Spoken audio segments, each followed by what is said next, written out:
सहना भवतु सहनौ भुनक्तु सह वीर्यं करवावहै तेजस्विनावधीतमस्तु मा विद्विषावहै। ॐ शान्ति शान्ति शान्तिः। वर्णानाम् अर्थसन्धानां रसानां छन्दसामपि मङ्गलानां च कर्तारौ वन्दे वाणी विनायकौ। सदाशिवसमारम्भां शङ्कराचार्यमध्यमाम् अस्मदाचार्यपर्यन्तां वन्दे गुरुपरम्पराम्। श्रुतिस्मृतिपुराणानाम् आलयं करुणालयं नमामि भगवत्पादं शङ्करं लोकशङ्करं शङ्करं शङ्कराचार्यं केशवं बादरायणं सूत्रभाष्यकृतौ वन्दे भगवन्तौ पुनः पुनः। ईश्वरो गुरुरात्मेति मूर्तिभेदविभागिने व्योमवद्व्याप्तदेहाय दक्षिणामूर्तये नमः। ॐ पार्थाय प्रतिबोधितां भगवता नारायणेन स्वयं व्यासेन ग्रथितां पुराणमुनिना मध्ये महाभारतम् अद्वैतामृतवर्षिणीं भगवतीम् अष्टादशाध्यायिनीम् अम्ब त्वामनुसन्दधामि भगवद्गीते भवद्वेषिणीम्। यं ब्रह्मा वरुणेन्द्ररुद्रमरुतः स्तुन्वन्ति दिव्यैस्तवैः वेदैः साङ्गपदक्रमोपनिषदैः गायन्ति यं सामगाः। ध्यानावस्थिततद्गतेन मनसा पश्यन्ति यं योगिनः यस्यान्तं न विदुःसुरगणाः देवाय तस्मै नमः। આપણે ચોથા અધ્યાયના શ્લોકનું ગાન કરીશું। ચોથો અધ્યાય। શ્રી ભગવાન વાચ ભગવાન વાચ इमं विवस्वते योगम् इमं विवस्वते योगम् प्रोक्तवानहमव्ययम् विवस्वान्मनविप्राह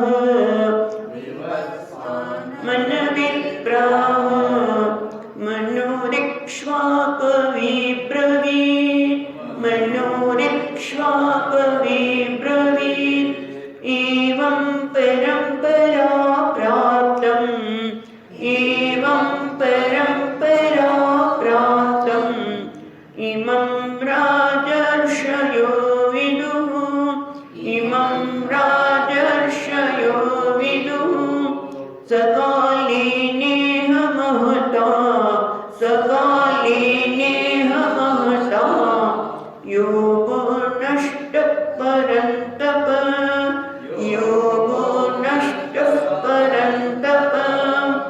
स एवायं मया तेद्य योगः प्रोक्तः पुरातनः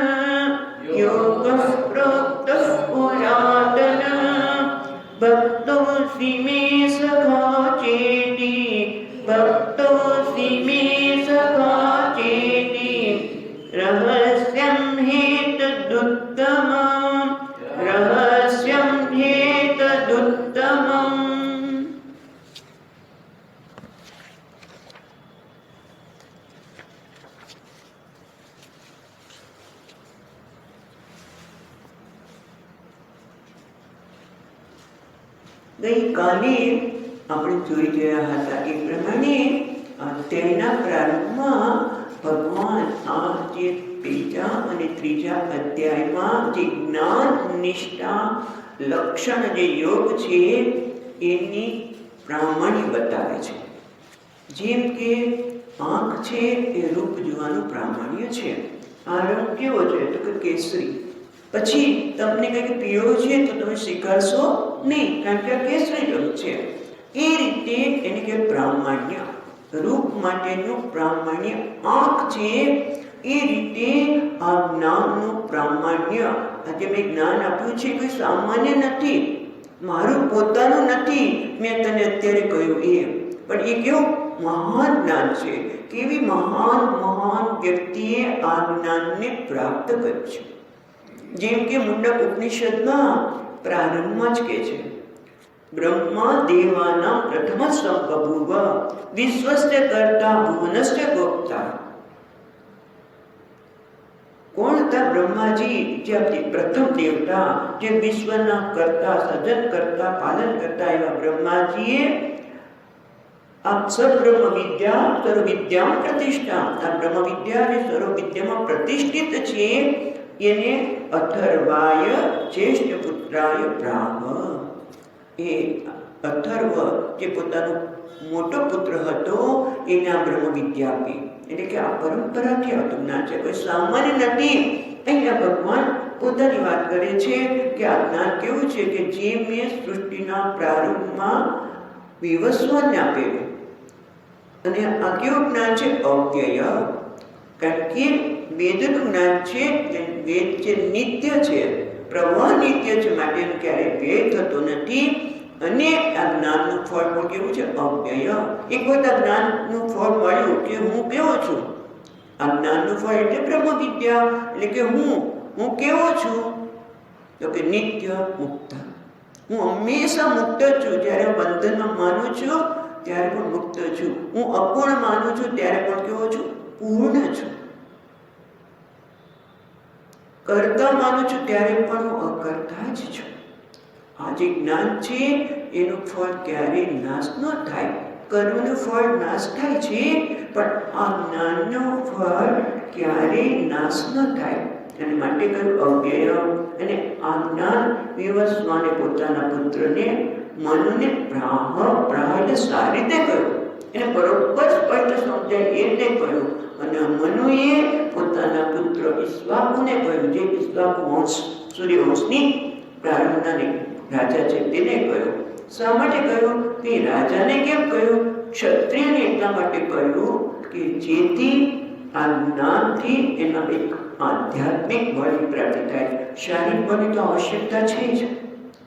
જ્યારે શાસન કરવું હોય ત્યારે શારીરિક બળ તો જોઈએ જ, પણ એક આધ્યાત્મિક બળ હોય, એક આધ્યાત્મિક સંપન્ન વ્યક્તિ હોય કે જેને જીવનમાં કશું જોઈતું જ ન હોય, એ જ ખરા અર્થમાં બીજાની સેવા કરી શકે. રાજાના માટે એની પ્રજા છે, એના પુત્ર સમાન છે. પછી કોઈ પણ જ્ઞાતિનો હોય, કોઈ પણ જ્ઞાતિનો હોય, બધાનું કાળજી કરવી, બધાને યોગ્ય ન્યાય મળે, બધાને બધી વસ્તુની પ્રાપ્તિ થાય, એ જોવાનું કામ રાજાનું છે. અને એના માટે આ આધ્યાત્મિક બળ, આ જ્ઞાનની પણ આવશ્યકતા છે. અને એટલા માટે આપણા ભાવનગર નરેશને હું સાંભળ્યું છે કે એ પણ અહીંયા દર ચોમાસામાં ચાતુર્માસમાં આપણે ઋષિકેશના મહામંડલેશ્વર એ બધા આવતા અને પોતે સત્સંગ કરીને એક આધ્યાત્મિક બળ પ્રાપ્ત કરતા હતા. અને એટલે તમે જુઓ કે આજે પણ આપણે એને યાદ કરીએ છીએ. એ પ્રજાવત્સલતા અમને જોવા મળે છે. કયા કારણથી? ક્ષત્રિય તો હતા જ, પણ એક આધ્યાત્મિક બળ હતું જે એમના જીવનમાં આપણે જોવા મળે છે, પ્રગટ થતું જોવા મળે છે. એ ક્યાંથી મળ્યું? આ જ્ઞાનથી. એટલે રાજાઓ પાસે પણ આ જ્ઞાન હોવું જોઈએ. અને એટલા માટે કહે છે કે મેં આ જ્ઞાન વિવસ્વાને આપ્યું, અને આ પરંપરાથી આ જ્ઞાન ચાલતું રહ્યું. અને કોને આપ્યું? રાજર્ષયો વિદું, જે રાજા પણ છે અને ઋષિ પણ છે. રાજા એટલે ઐશ્વર્ય સંપન્ન છે, તાકાત છે, અને ઋષિ છે એટલે સૂક્ષ્મને જાણે છે, અને જેથી આ જ્ઞાનને પ્રાપ્ત કરી શકે. પણ આપણે જોયું કે બહુ લાંબા સમય પછી, સકાલે નેહ મળતા મહાન સમય પછી આ યોગ છે નષ્ટ પ્રાય એ પરંતપ થઈ ગયો. કારણ કે એ રાજા કેવા હતા? અજિતેન્દ્રિય. જેને જ્ઞાન પ્રાપ્ત કર્યું એ અજિતેન્દ્રિય હતા, કામ ક્રોધના વશમાં હતા. એટલે આ જ્ઞાન પર કેવું બની ગયું? નિર્ભર બની ગયું. અને એટલા માટે હે અર્જુન, હું તને સ એવ અયમ, ત્રીજા શ્લોકમાં કહે છે ભગવાન કે સ એવ અયમ, એટલે જે જ્ઞાનને નિરસવાની કરતું એ જ, એવ એટલે એ જ, અયમ એટલે આ એટલે કે જે જ્ઞાન વગર પુરુષાર્થની પ્રાપ્તિ ન થાય. અને એ કેવું છે? પુરાતન, એટલે અનાદિ ગુરુ પરંપરાથી પ્રાપ્ત જે સનાતન છે. અદ્ય એટલે અત્યારે, અત્યારે એટલે કે જ્યારે સંપ્રદાય વિચ્છેદનો કાળ છે ત્યારે. કારણ કે હવે આ જ્ઞાન રહ્યું નથી. એટલે આજે આ રણ મેદાનમાં, કુરુક્ષેત્રમાં પણ કેવું છે? જે જ્ઞાન હવે અત્યારે કેવું છે? સંપ્રદાયનો વિચ્છેદ થઈ ગયો છે. એ તને તુભ્યમ, તે તને શું કહે છે? પ્રોક્ત, તે અદ્ય યોગ પ્રોક્ત. પ્રોક્ત એટલે પ્રકર્ષેણ ઉક્ત, કંઈ પણ બાકી રાખ્યા વગર કહ્યું. પણ કેમ? અર્જુનને જ કહ્યું ભગવાને? મેં દુર્યોધને કહ્યું હતું તો કે ના, કારણ કે અર્જુન અધિકારી છે. એટલે આ બીજી નીતિ દ્વારા ભગવાન અધિકારી પહોંચ્યા જ્ઞાનના. એ પણ કહે છે તો કે જો ભક્ત હસી, તું મારો, મેં ભક્ત હસી, સદા જ હસી, તું મારો ભક્ત છે. અને ગઈકાલે જોયું એ પ્રમાણે ભક્ત કોને કહેવાય? જે શરણાગત હોય, જે ભગવાનની શરણે હોય, જેને વૈષ્ણવ સંપ્રદાયમાંથી ક્યાંય શરણાગતિની વાત કરે છે. રામાયણમાં પણ આવે છે કે જ્યારે ભગવાનનો રાજ્યાભિષેક થયો ત્યારે વેદ છે એ બ્રાહ્મણના વિશે આવી અને ભગવાનની સ્તુતિ કરી. અને એમાં આ શરણાગતિના લક્ષણ બતાવે છે કે ભગવાન આનુકૂલ્યસ્ય સંકલ્પ, પ્રાતિકૂલ્યસ્ય વચન. આનુકૂલ્યસ્ય સંકલ્પ, ભગવાનને જ અનુકૂળ છે એનો સંકલ્પ છે. એટલે કે મને જીવનમાં જે મળે છે એ ભગવાનને ઈચ્છા જ માટે મળે છે. એટલે મને સ્વીકાર્ય છે. અને મને નથી મળતો તો ભલે, ભગવાન ઈચ્છા નથી. આનું નામ શરણાગતિ. પછી રક્ષસીતિ વિશ્વાસ, મારું રક્ષણ ભગવાન કરશે જ. આજે આપણે બધા ભૂલી ગયા છીએ. ભગવાનના ભક્તો હોવા છતાં પણ આજે લોકો કેવા ડરી ગયા છે. જરાક સમય થાય કે કશું થાય ને મને બસ આ કોરોના છે, ભગવાન મારી સાથે છે. હું જે કંઈ કાળજી, ડરવાની પાછળ ખરી ડરની વાત કરું છું, કાળજી લેવાની નથી ના પાડતા. કાળજી તો લેવી જ જોઈએ, એમાં બેદરકારી ન જ હોવી જોઈએ. એટલે પણ આપણે રક્ષસીતિ વિશ્વાસ, ભગવાનનું રક્ષણ કરવાનું જ છે, મારી સાથે જ છે. આત્મનિવેદન, ભગવાનને સમર્પણ થઈ છે. કૃપણ એટલે જે શરણાગતિનો એક ભાવ છે કૃપણતા. કૃપણતા એટલે અહંકારનો અભાવ. આમ તો કૃપણતાની વાત કરે છે, અહંકારનો અભાવ. આવી શરણાગતિ અર્જુનમાં છે. એટલે કે તું ભક્ત છે. એક વાત વાંચી યાદ આવે છે કે નારદજીને એક વખત એવું થયું કે ભગવાન અર્જુનમાં એવું શું છે કે એના સાથી બન્યા. અર્જુન મારા જેવો છે, એના કરતા તો હું ભક્તિ વધારે સારી કરું છું, ભગવાનનું નામ કેટલું લઉં છું. અર્જુન તો કડીમાં તીર મારે, કડીમાં આમ કરે, કેટલું પછી લગ્ન કરેલા છે એટલે છોકરાય છે, શું નથી એના નામ. એને ભગવાને આટલું બધું કેમ માન આપતા છે? ભગવાને ખ્યાલ આવી ગયો. ને એક વખત એવી ઘટના, એવો પ્રસંગ ઊભો થયો કે નારદજી બરાબર દ્વારિકામાં હતા, અર્જુન પણ દ્વારિકામાં હતા. અને કઈ ઘટના થઈ કે ભાઈ અર્જુન કેમ નથી? નારદજી જરા બોલાયો ને તમે? હા હું જરૂર જાઉં. અને નારદજી ગયા અર્જુનને બોલાવવા માટે. અર્જુન તો સૂતો હતો, એ તારી ગાઢ નિંદ્રા સૂતો હતો. પણ એ વખતે એમણે શું જોયું? નારદજીએ કૃષ્ણ કૃષ્ણ કૃષ્ણ કૃષ્ણ, એના રોમ રોમમાંથી કૃષ્ણનો નાદ સંભળાતો હતો. નારદજી પાછા સામાન્ય વ્યક્તિ નથી, એટલે તો કૃષ્ણ કૃષ્ણ જોતા સાંભળતા એકદમ એ પણ ભાવિભોર થઈ ગયા. એટલે એમનો હાથ ક્યાં ગયો? વીણા ઉપર. એટલે તાલ આપવા માંડ્યા. ભૂલી ગયા કે અર્જુન સૂતો છે. વીણા વગાડવા લાગ્યા. સમય થયો આવે નહીં. ભગવાન કે સત્યભામાં જરા તમે જાઓ ને, જુઓ તો ખરા. સત્યભામાં ગયા. કૃષ્ણ કૃષ્ણ એની સાથે વીણા વાગી રહી છે. સત્યભામાથી પણ લેવાયું નહીં. એ તો નાચવા લાગ્યા, તાલ આપવા લાગ્યા. ભગવાન કે બબ્બે જણ ગયા, હજી કે માને નથી. ત્યાં જઈને જુએ તો ભગવાન કે આ શું? અને એ બધા અવાજમાં અર્જુન જાગી ગયો. એટલે કહેવાનું શું કે ભલે અર્જુન ગૃહસ્થાશ્રમમાં હોય, બધા જ કાર્ય કરતો હોય, પણ ભગવાન પરમ ભક્ત હતો ને ભગવાનને શરણાગત હતો. અને પાછું કેવું છે? સખા ચૈતી અને એટલે અને મારો સખા જ હતો. સખા ત્યાં સ્નેહ છે, સ્નેહ મિત્રતા છે, ત્યાં સ્નેહ છે. કદાચ હસી મજાક કરી લે તો ત્યાં ખોટું ન લાગે. મિત્રમાં હસી મજાક થાય તો ખોટું લાગે, કારણ કે સ્નેહથી જોડાયેલા છે, સમાન વયના છે બંને જણા. દ્વાસુપર્ણા સરિજા સખાયા. એવા અર્જુન એમાં બંને પ્રકારની અધિકારીત્વ છે. માટે મેં તને એતદ ઉત્તમ રહસ્ય, આ ઉત્તમ રહસ્ય છે મેં તને જ્ઞાન આપ્યું, એ રહસ્યનીય છે, ગોપનીય છે. એને બધાને કહેવાય નહીં. એ અધિકારીઓ એને જ કહેવાય. માટે મેં તને કહ્યું. એટલે હવે અર્જુનને થાય છે કે આ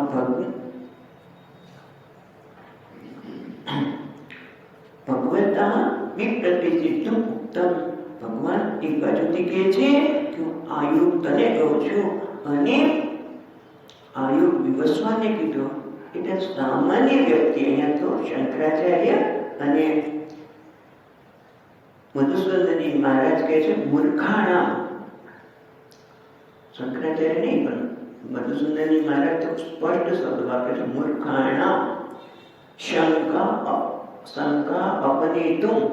આ મૂર્ખ માણસ છે, સામાન્ય માણસ છે. કારણ કે વિદુરજી કે ભીષ્મ પિતામહને ભગવાન છે, ભગવાન શ્રી કૃષ્ણ ભગવાન છે, સર્વજ્ઞ છે, સર્વશક્તિમાન છે, એની શંકા નથી. પણ મૂર્ખ એટલે કે આ દુર્યોધન, ધૃતરાષ્ટ્ર વગેરે કર્ણ, આ બધામાં શું છે કે એ લોકોને ભગવાન આ ઉપદેશ આપ્યો, એ ભગવાને આપ્યો છે. આ ઉપદેશનો પ્રામાણ્ય સ્વીકાર્ય ન બને એટલે આમાં દુર્યોધન, ધૃતરાષ્ટ્ર વગેરે તો નહીં, પણ અત્યારે પણ એમ થાય કે ભગવાને વિવસ્વાને કીધું, અને પાછું અત્યારે રણવીરનો ભગવાન આ જ જ્ઞાન કેવી રીતે આપી શકે? કાં તો ભગવાન એવું હોવું જોઈએ કે આ શરીર અને વિવસ્વાને કીધું શરીર એક હતું, કે પછી આત્માનો તો જન્મ નથી, તો આ કેવી રીતે કીધું? એ શંકા થાય. અને શંકાને લીધે આ ગીતાના ઉપદેશને સ્વીકાર્ય ન કરે મોટાભાગના લોકો. એ શંકાનું નિવારણ કરવા માટે જાણે કે અર્જુનને શંકા થઈ છે એ રીતે એ પ્રશ્ન પૂછે છે. તો હવે પછીનો શ્લોક વાંચીશું, ચોથો શ્લોક. અર્જુન ઉવાચ અર્જુન ઉવાચ અપરમ ભવતો જન્મ અપરમ ભવતો જન્મ પરમ જન્મ વિવસ્વતઃ પરમ જન્મ વિવસ્વતઃ કથમેતદ્વિજાનીયો કથમેતદ્વિજાનીયો તમાદૌ પ્રોક્તવાનિતિ તમાદૌ પ્રોક્તવાનિતિ.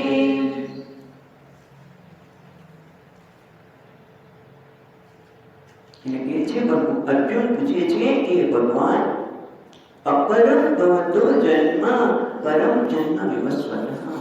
અપરમ એટલે અર્વાક, એ હમણાં છે. તમારો જન્મ કેવો છે? અપરમ એટલે અર્વાક, હમણાં વસુદેવને ત્યાં તમારો જન્મ થયો છે. આપનો જન્મ ભવતો એટલે આપનો જન્મ હમણાં પછીથી થયો છે.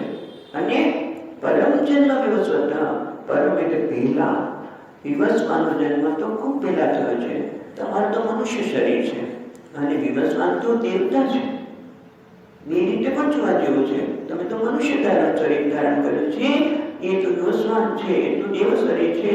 તો કથમ એતદ વિજાનીયામ તમ આદો પ્રોક્તવાન ઇતિ. હે ભગવાન, હું કેવી રીતે જાણી શકું? કથમ એતદ વિજાનીયામ, હું કેવી રીતે જાણી શકું કે તમે આ જ્ઞાન તમ આદો શરૂઆતમાં પ્રોક્તવાન ઇતિ, તમે આ જ્ઞાન વિવસ્વાનને કેવી રીતે આપ્યું? કારણ કે મનુષ્ય દેહ હોય તો એમાં મર્યાદા આવે, એ પરતંત્ર હોય, એનામાં જ્ઞાન સર્વજ્ઞતા હોય નહીં. તમે તો મનુષ્ય ધારણ કર્યો છે એટલે બે વસ્તુ છે. એટલે ભગવાનમાં સર્વજ્ઞતા નથી અને ઈશ્વરત્વ નથી. બે વસ્તુની શંકા અહીંયા અર્જુન કરે છે કે મનુષ્ય જન્મમાં તો શું છે કે મર્યાદા રહેવાની. એને તો અહીંયા કહે છે કે પૂર્વજન્મનું યાદ પણ નથી રહેતું. અને એટલા માટે ભગવાન, અર્જુનનો જે પ્રશ્ન છે કે ભગવાન સર્વજ્ઞ નથી, ઈશ્વર નથી. જો ભગવાન સર્વજ્ઞ હોય અને ઈશ્વર હોય તો જ એ આ જ્ઞાન આપી શકે. એટલા માટે કહે છે કે તમે અત્યારે આ જે જ્ઞાન આપ્યું એ એવી રીતે તમે પહેલા સ્તરના પ્રારંભમાં વિવસ્વાનને આપ્યું. અને એની શંકાને દૂર કરવા માટે ભગવાન પહેલા સર્વજ્ઞત્વની અને પછી ઈશ્વરત્વની બંનેની વાત કરે છે. 5મો શ્લોક. શ્રી ભગવાન ઉવાચ, શ્રી ભગવાન ઉવાચ, બહુની મે વ્યતીતાની, બહુની મે વ્યતીતાની જન્માની તવ ચાર્જુન, જન્માની તવ ચાર્જુન, તાન્યહં વેદ સર્વાણિ, તાન્યહં વેદ સર્વાણિ, નત્વં વેત્થ પરંતપ, નત્વં વેત્થ પરંતપ. ભગવાન અર્જુનને જવાબ આપતા કહે છે કે બહુની મે વ્યતીતાની જન્માની તવ ચાર્જુન, ચ અર્જુન, હે અર્જુન, બહુની મે વ્યતીતાની જન્માની તવ ચ, એટલે કે મારા ઘણા બધા જન્મ વ્યતીત થઈ ગયા છે. વ્યતીતાની એટલે કે ઘણા બધા જન્મ લઈ થયા છે. અતિક્રાંતિ એટલે ઘણા અતિક્રાંતાની અનેક જન્મ મારા થઈ ગયા છે. તવ જ તારા પણ, મારા અનેક જન્મ થયા છે, તારા પણ અનેક જન્મ થયા છે. પણ તું કોણ છે? અર્જુન છે. અર્જુન એટલે અહીંયા ભગવાન અર્જુન કહીને કહે છે કે અર્જુન તો વૃક્ષનું નામ છે. અને વૃક્ષ કેવો હોય? જળ હોય, એટલે કે અજ્ઞાન હોય. અજ્ઞાન છે અર્જુન. અજ્ઞાન લીધે બે કાર્ય કરે છે. અજ્ઞાન આવરણ ઢાંકી દે છે મને અને વિક્ષેપ લાગે છે. અને એટલા માટે ભગવાન કહે છે તાની અહમ વેદ સર્વાણી. ભગવાન કહે છે બધા જ મારા જન્મ છે એને જાણું છે. નત્વં વેત્થ, પરંતુ તે અનેક જન્મ લઈ લીધા પણ તને એનું જ્ઞાન નથી. કારણ કે તું પરંતપ છે. એ પણ આપણે શબ્દ જોઈશું. પહેલા તો કહે છે જન્મ અંતર અનુભૂતમ ન સ્મર્યતે, જન્માંતર અનુભૂતમ ન સ્મર્યતે. ત્યાં સૂત્રમાં કહે છે કે આપણે અનેક જન્મ લીધા છે. અર્જુને નહીં, આપણે પણ અનેક જન્મ લીધા છે. પણ એમ કહે છે કે ત્યારે નવો દેહ ધારણ કરીએ ત્યારે એના સંસ્કાર હોય છે, પણ આપણે શું હતા એનું સ્મરણ હોતું નથી. પણ સારું છે, જો સ્મરણ હોય ને તો બહુ ગડબડ થાય. આગળ ભગવાનને બધી ખબર છે અને મને કેમ નથી એનું સુંદર નિરૂપણ શંકરાચાર્ય મહારાજ કરે છે. પણ એ જોતા પહેલા જરા આ જોઈ લઈએ કે જન્માંતર અનુભૂતમ, બીજા જન્મમાં જે અનુભવ્યું છે એનું માણસને સ્મરણ રહેતું નથી. અને એ ખૂબ જ સારું છે. એની બે ઘટના કહીશ. ઘણી બધી તમે પણ વાંચી હશે. મેં એક વાંચી છે, એક અને પછી એક સાંભળી છે ભિક્ષામાં એ પણ કહીએ તો એક વ્યક્તિએ 300 રૂપિયા કોઈને આપ્યા. ત્યાં ઘણા વખત પહેલાની વાત છે, અત્યારે તો 300 ની કોઈ કિંમત નથી, પણ એ વખતના 300 રૂપિયા, એ 300 રૂપિયા આપ્યા અને પેલી વ્યક્તિને વારંવાર યાદ અપાવે મને મારા પૈસા પાછા આપ. અને એ દરમિયાન જેને પૈસા આપ્યા હતા એ વ્યક્તિને મૃત્યુ આવ્યું. અને એ વખતે મૃત્યુ વખતે પણ એને યાદ આવ્યું કે પેલી વ્યક્તિ તો મને મારા પૈસા પાછા આપ્યા નથી અને શરીર છૂટી ગયું. હવે બન્યું એવું કે જે વ્યક્તિ પૈસા લીધા હતા એને ત્યાં દીકરાનો જન્મ થયો. મને દીકરો રડ્યા જ કરે. ડોક્ટરને બતાવ્યું, પછી જ્યોતિષને બતાવ્યું કે એને કઈ દશા છે, શું છે, કોઈ ભૂમાને પછી બધાને બતાવ્યા કરે તો કે ભાઈ આખો દિવસ બાળક રડ્યા કેમ કરે છે, અને એના માટે ગમે તે દવા કરીએ છીએ, કોઈ દવા સારામાં સારા ડોક્ટરે બતાવ્યું પણ કોઈ દવા લાગુ પડતી નથી. પછી કે છે ગામમાં સંત આવ્યા. પછી આપણે સંતને પૂછ્યું, સંતને કીધું કે માણસ આપણા ગામનો પ્રતિનિધિ છે પણ એનો બાળક રડ્યા જ કરે છે, તો લઈ જાઓ, બાળકને લઈ આવો. બાળકને જોઈને સંતો ખૂબ નાની હતા, ત્રિકાળ નાની હતા, એને તરત ખબર પડી ગઈ કે ભાઈ તે કોઈના 300 રૂપિયા લીધા હતા. તો કે હા, પણ એ વ્યક્તિ તો મરી ગયું, હવે શું કઈ પાછા આપે? તો કે અત્યારે 12 રૂપિયા આપી છે અને એ રડે છે એટલે દવા કરાવીશ અને જ્યારે દવાના પૈસા 300 પૂરા થશે એટલે આ શરીરમાંથી વિદાય થશે. આમ તો સારું છે, નહીં તો માણસ એને જે ન યાદ રહે ને એ સારું છે. કારણ કે આપણે અત્યારે જે કંઈ મિત્ર હોઈએ, પતિ પત્ની હોય કે જે કોઈ એકબીજા સાથે જોડાયેલા હોય એ પૂર્વજન્મના કોઈ કર્મની લેણાદેણી માટે ભેગા થયા છે. પછી ગમે તે જ્ઞાતિમાં ઘણી વખત પૂર્વજન્મમાં બે સગી બહેનો હોય અને આ જન્મમાં એક હિન્દુ હોય, કોઈ મુસલમાન હોય કે ક્રિશ્ચિયન પણ હોઈ શકે, પણ પ્રેમથી જોડાઈ ખરા પાછા. તો જો બે સગી બહેનો પણ હોય અને છતાં આખી જ્ઞાતિ બદલાય છે અને છતાં એકબીજા સાથે પ્રેમના સંબંધથી જોડાઈ શકે. અને સારું છે કે આપણને યાદ નથી. જો યાદ રહે તો શું થાય તમે કહો? આપણે સોમનાથમાં શરૂઆતના દિવસોમાં ગીતાનું જ્ઞાન યજ્ઞ ત્યાં ગોઠવવામાં આવેલું. કોઈ ભાઈ હતા, એમણે કહ્યું કે તમે તમારું જ્ઞાન યજ્ઞ આપો, અને અમે ગયેલા. પછી બેને તે ભિક્ષા માટે ગયા ત્યારે એ બેને વાત કરી, કારણ કે હવે એમનો છોકરો એ પ્રકારના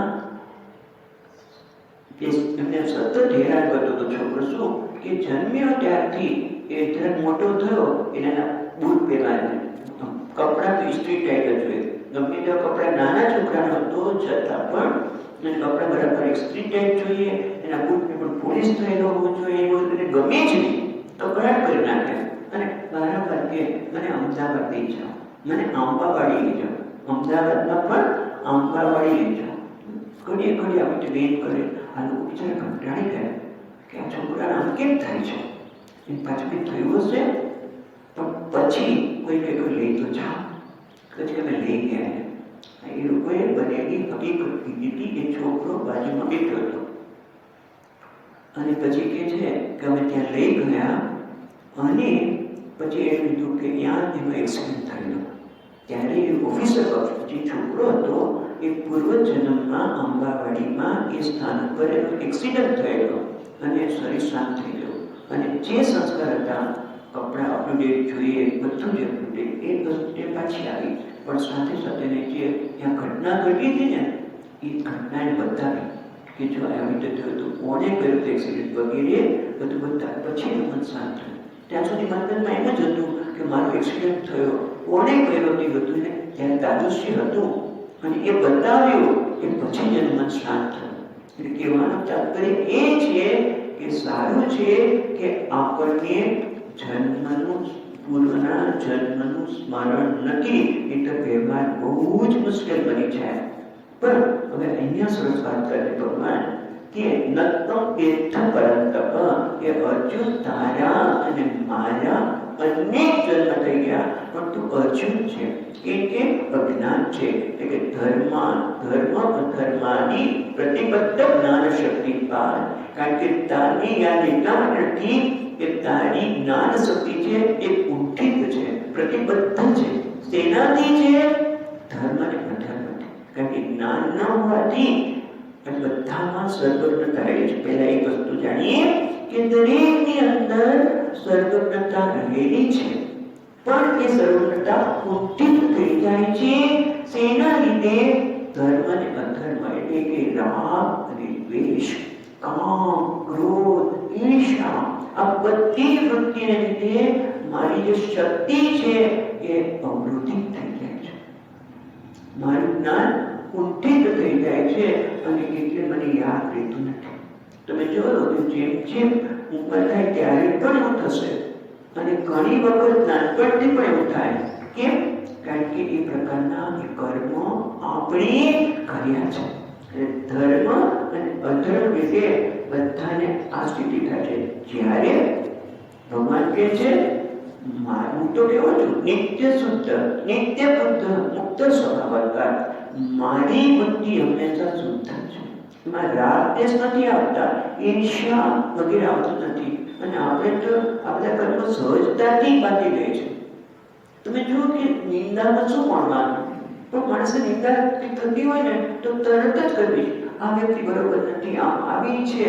જેમ સાસુ પુરાણ, તમે દરેક બહુને જુઓ તે પાસે પુરાણ લખ્યું, સાસુ પુરાણ. મારા સાસુ આવા છે, આ છે. શા માટે? એના એવું કરવાથી એ પોતાની શક્તિનો હ્રાસ કરે છે, એને કુંઠિત બનાવે છે. પોતાની શક્તિ ઓછી થાય છે, પણ મોટા ભાગના લોકોને ખબર હોતી નથી. જ્યારે ભગવાન કહે છે કે હું તો નિત્ય શુદ્ધ છું, નિત્ય બુદ્ધ છું. મારી બહુ મહત્વની વાત છે કે હું ક્યારેય મારી બુદ્ધિમાં અશુદ્ધિ આવી જ નથી, રાગ દ્વેષ આવ્યા જ નથી. ઇવન એ અવતાર ધારણ કરતી હોય પછી આપણને ભગવાનનો અવતારની વાત કરવાના છે. બહુ સુંદર વાત છે કે ભગવાન અવતાર ધારણ કરે ત્યારે મનુષ્ય શરીરમાં છે ત્યારે પણ કૃષ્ણ રૂપે જ્ઞાન આપી રહ્યા છે. ત્યારે એ મનુષ્ય શરીરમાં છે ત્યારે પણ કહે છે કે ભગવાન કેવા છે? અપ્રતિબદ્ધ જ્ઞાન શક્તિ. જેમની જ્ઞાન શક્તિ એટલે જ્ઞાન એ કોઈ પણ પ્રકારની સામર્થ્ય ક્યારે ઓછું થયું નથી, થતું જ નથી. કારણ કે એ પેલા દરેક વ્યવહારમાં ક્યાંય રાગ કે દ્વેષ નથી. ભલે આપણે એવું લાગે કે ભગવાને પાંડવોનો પક્ષ લીધો, દુર્યોધનનો ન લીધો, એમને મળે છે, પણ ક્યાંય રાગ અને દ્વેષ નથી. એની પણ એક વાર્તા જ પડે ત્યારે નહીં કહીએ, પણ કહેવાનું મહત્વનું એ છે કે ભગવાનને પોતાના દરેક જન્મનું જ્ઞાન એટલા માટે છે કે એની બુદ્ધિ નિત્ય શુદ્ધ, નિત્ય બુદ્ધ. એની બુદ્ધિ એકદમ શુદ્ધ છે, કારણ કે માયાના અજ્ઞાનના પ્રભાવમાં નથી. જ્યારે આપણે તો કેવું કીધું કે જો કેવો છે અર્જુન છે, અજ્ઞાન છે અને પરંતપ. એને પરંતપ એટલે શત્રુને પરાન શત્રુ તાપેતી ઇતિ પરંતપ. અર્જુન તારી બુદ્ધિ અત્યારે કેવી છે કે આ બધા મારા શત્રુ છે. આમ દુર્યોધન અને કર્ણનું નામ આવે ત્યાં તો અર્જુન પકડાઈ જતો. શુદ્ધ પુત્ર, શુદ્ધ પુત્ર, સતત ટીકા કરે. એટલે એને ત્યાં એક જ આત્મા, એમાં તેને અનેકતા તો દેખાય પણ શત્રુતા દેખાય છે. અને શત્રુતાની તારી બધી કુંઠિત થાય. શત્રુતા, શત્રુ પણ દેખાય છે, મારા દેખાય છે. અને એટલા માટે તો પ્રાર્થમાં તું નહીં મારા છે એને મારીશ નહીં. એટલે આ પ્રકારની આપણી બુદ્ધિના લીધે આપણી બુદ્ધિ કેવી થઈ ગઈ છે? કુંઠિત થઈ ગઈ છે. અને એટલા માટે આપણને યાદ થતું નથી. પણ ભગવાનને તો તમે જુઓ કે કોઈ પણ ભગવાનની બુદ્ધિમાં કુંઠિતતા એટલે નથી આવતી એટલે સ્વતંત્ર છે અને કોઈ પણ દેહ ધારણ કરવા માટે પણ એમને સંકોચ નથી. આપણે તો દેહ ધારણ કરવામાં હોય, મને મનુષ્ય શરીરમાં પણ આ જ શરીર જોઈએ, આવું જ શરીર જોઈએ, એમને કોઈ વાંધો નથી. કારણ કે એની બુદ્ધિ કુંઠિત જ નથી થઈ માટે એ પછી કુલમાં અવતારે લઈ શકે, બધા અવતાર પણ ધારણ કરતા એને મુશ્કેલી પડે નહીં. અને એટલા માટે ભગવાન કહે છે કે બહુની મેં વ્યતીતાની જન્માની તો અર્જુન, કે અર્જુન મારા અને તારા અનેક જન્મ વ્યતીત થઈ ગયા, પણ હું બધા જાણું છું. કારણ કે હું મારી જ્ઞાન શક્તિ ઉઠી થઈ નથી. કારણ કે મારા સ્વરૂપમાં હું હંમેશા જન્મ લઉં, દેહ ધારણ કરું. જન્મ એટલે દેહ ધારણ કરું ત્યારે પણ મારી બુદ્ધિ ઉઠી થતી નથી. એ પણ આપણે ઘણી જોશું.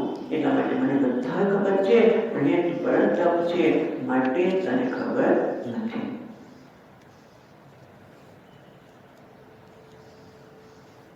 તો પછી ભગવાન તમે એમ કહો છો કે તમે નિત્ય ઈશ્વર છો. એ નિત્ય ઈશ્વર છો એટલે કે તમારું ઈશ્વર પણ ક્યારેય દૂર થયું નથી. ભલે કોઈને એવું લાગે કે હું ઈશ્વર છું, બધા મને ઈશ્વર પર કોણે કીધું હતું? હિરણ્યકશિપુ. હું ઈશ્વર છું, પણ એનું ઈશ્વર તો કેટલી વાર રહ્યું? ભગવાન તો નિત્ય ઈશ્વર છે એટલે કે પ્રલય કાળમાં પણ તેનું ઈશ્વર તો દૂર થતું નથી. અને એટલું જ નહીં, ધર્મ અધર્મ અભાવે ભગવાન કહે છે જેનામાં ધર્મ કે અધર્મ નથી, રાગ દ્વેષ કશું જોવા નથી મળતું. અને સામાન્ય રીતે દેહ ધારણ કરવાનું જન્મ એટલે કે દેહ સાથેનો સંયોગ, વૈશેષિક પ્રમાણે નૈયાયિક પ્રમાણે દેહની સાથે સંયોગ એટલે જન્મ અને દેહનો વિયોગ એટલે મૃત્યુ. અને એ દેહની સાથે સંયોગ કેમ થાય છે? કે મેં પૂર્વજન્મમાં કરેલા કર્મો. ધર્મ અને અધર્મ, એ ધર્મ અને અધર્મને આધારે માણસને, પ્રાણીઓને દેહ મળતો હોય છે. પણ ભગવાન તમારામાં તો ધર્મ અને અધર્મ છે જ નહીં. તમે તો ઈશ્વર છો, તો પછી તમે કેમ દેહ ધારણ કરો? તમારા માટે દેહ ધારણ તો કોઈ કારણ છે નહીં. તમારે દેહને ધારણ કરવા માટે કોઈ કારણ તો છે ને, તો તમે કેમ ધારણ કર્યો? તો એનો જવાબ ભગવાન છઠ્ઠા શ્લોકમાં આપે છે. અને છઠ્ઠો શ્લોક બહુ સુંદર છે. એટલે કે સુંદર એટલે કે સમજવા જેવો છે. વેદાંતી પણ અવતારનો સ્વીકાર કરે છે. અને ભગવાનનો અવતાર કયો છે, કયા પ્રકારનો છે? અવતાર એટલે શું? ભગવાનનો અવતાર એટલે શું? એ પણ અહીંયા બહુ સુંદર સમજ આપે છે છઠ્ઠા શ્લોકમાં. અજોપી સન્નવ્યયાત્મા, અજોપી સન્નવ્યયાત્મા, ભૂતાનામીશ્વરોપી સન્, ભૂતાનામીશ્વરોપી સન્, પ્રકૃતિં સ્વામધિષ્ઠાય, પ્રકૃતિં સ્વામધિષ્ઠાય સંભવામ્યાત્મમાયયા, સંભવામ્યાત્મમાયયા. ભગવાન કહે છે કે મારા જન્મ માટે ધર્મ કે અધર્મ નથી. કારણ કે પ્રકૃતિને જે અધીન છે, મોટા ભાગના લોકોને શું છે કે આપણે લોકો પ્રકૃતિને અધીન છે, એટલે કે પ્રકૃતિના વશમાં છે. એટલે ધર્મ અને અધર્મ થયા જ કરવાના. ક્યારેક સાત્વિક પ્રકૃતિમાં મનુષ્યના જીવનમાં હોય ત્યારે ધર્મ કાર્ય થાય, રાજસિક ગુણ આવી જાય, એનો પ્રભાવ વધી જાય તો લોભ, કામ, ક્રોધ, તમસુદ, ક્રૂરતા, આ બધું જ મનુષ્યના કર્મના પરિણામે એને લેવું પડે છે. પણ ભગવાનના તપ છે જ તો કેમ એમ થાય છે? તો ભગવાન કહે છે કે અજોપી સન, અજ્ઞાયાત્માપી સન, એમાં અપી લગાવવાનું, ભૂતાના ઈશ્વરોપી સન. હું ભગવાન કહે છે અજન્મા છું. જન્મ ક્યારે થાય? અહીંયા સરસ કહે છે કે જન્મ ક્યારે હોય? ક્યારે અપૂર્વ દેહ ઇન્દ્રિયાણી ગ્રહણ જન્મ, એટલે દેહ ઇન્દ્રિયોનું ગ્રહણ કરેલું જન્મ. અને એ ક્યારે થાય? કે આપણા કર્મને આધારે. અને જેનો જન્મ છે જાતસ્તૈ ધ્રુવ મૃત્યુ, અને જન્મ છે તો મૃત્યુ પણ છે. પણ ભગવાન તો જન્મ જ નથી. અજોપી સન એટલે અજન્મ હોવા છતાં. અને કેવો છું? અવ્યયાત્માપી સન. અવ્યયાત્મા એટલે કે છે અક્ષીણ જ્ઞાન શક્તિ સ્વભાવોપી. મારું હું અવ્યય છું એટલે ભગવાન કહે છે અવ્યયાત્મા એટલે ત્યાં શંકરાચાર્ય મહારાજ કહે છે અક્ષીણ જ્ઞાન શક્તિ સ્વભાવોપી. એટલે હું મારી અજ્ઞ એટલે શું? વ્યય એટલે તેનો વ્યય થાય. શેનો વ્યય થાય? સામાન્ય આપણે જેમ જેમ ઉંમર થતી ગઈ એમ ઇન્દ્રિયોની શક્તિનો વ્યય થાય છે. હવે શું કીધું? સંભળાતો નથી, મોટેથી બોલો. કેવું પડે? ચાલવામાં મુશ્કેલી પડે, બધું જ ઇન્દ્રિયોમાં ક્ષીણતા આવે છે.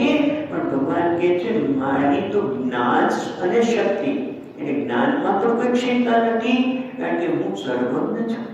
એટલે મારી જ્ઞાન પણ ક્ષીણ નથી થતું, એ શક્તિ પણ મારી શક્તિમાં ક્ષીણતા નથી આવતી. જેમ સામાન્ય વ્યક્તિને શક્તિમાં ક્ષીણતા આવી છે, અને છતાં પણ પછી કહે છે ભગવાન ઈશ્વરોપી સન ભૂતાના ઈશ્વરોપી સન, પ્રાણી માત્રનો ઈશ્વર છે, નિત્ય ઈશ્વર છે. ઈશ્વર એટલે ઈશનશીલ સ્વભાવ. ઈશનશીલોપી સન એટલે કે મારામાં બધા પ્રાણી માત્રનું નિયમન કરું છું. પણ એ નિયમન કઈ રીતે કરે છે?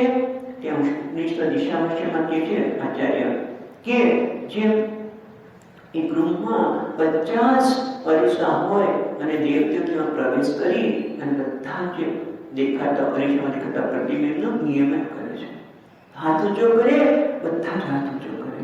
એ રીતે ભગવાન કહે છે કે કોઈ પણ પ્રયત્ન કર્યા વગર, આયાસ વગર બ્રહ્માદિથી માંડીને સ્તંભ સુધીના બધાનું, એટલે ભૂતાના એટલે બ્રહ્માદિથી માંડીને બધાનો ઈશ્વર છું. ઈશ્વર કરું છું, શાસન કરું છું, પણ શાસન કરવા માટે પણ મારી કોઈ પ્રયત્ન કરવો પડતો નથી. સ્વામીજી મહારાજ કહે કે જો પ્રયત્ન કરવો પડે ને તો ભગવાનને પણ રજા લેવી પડે, હોલિડે, વેકેશન લેવું પડે. કારણ કે પ્રયત્ન કરે તો થાકી જાય, પણ ભગવાનને બધા એનું શાસન કરે છે, પણ કોઈ પણ પ્રયત્ન વગર બધાને સત્તા સ્મૃતિ પ્રદાન કરીને એનું નિયંત્રણ કરે છે. આવું હોવા છતાં પણ પ્રકૃતિ સ્વામ અધિષ્ઠાય સંભવામી આત્મમાયા. આમ હોવા છતાં પણ પ્રકૃતિને, કોઈ પ્રકૃતિ, સ્વામ પ્રકૃતિ, મારી પ્રકૃતિ, પ્રકૃતિ એટલે વૈષ્ણવી માયા, જે ત્રિગુણાત્મિકા છે, એને હું વશ કરું છું. એ મારા વશમાં છે.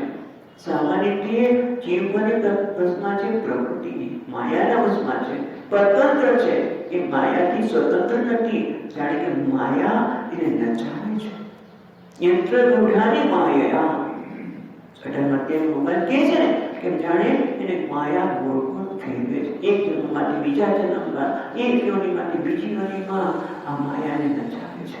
માયાના વશમાં છે. પણ ભગવાન કહે છે હું તો આ પ્રકૃતિને વશમાં કરીને, હું ત્રિગુણાત્મિક માયા છે વશમાં કરીને સંભવામી આત્મમાયા. બહુ સુંદર છે.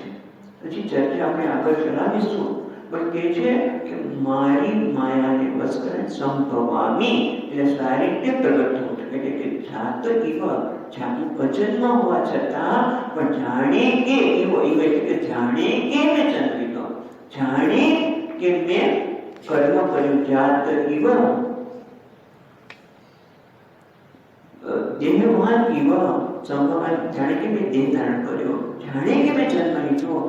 એ કેવી રીતે કરું છું? માયા, એટલે હું માયાને વશમાં કરીને, એટલે કે મારું દેહ છે એ માયાનો બનેલો છે.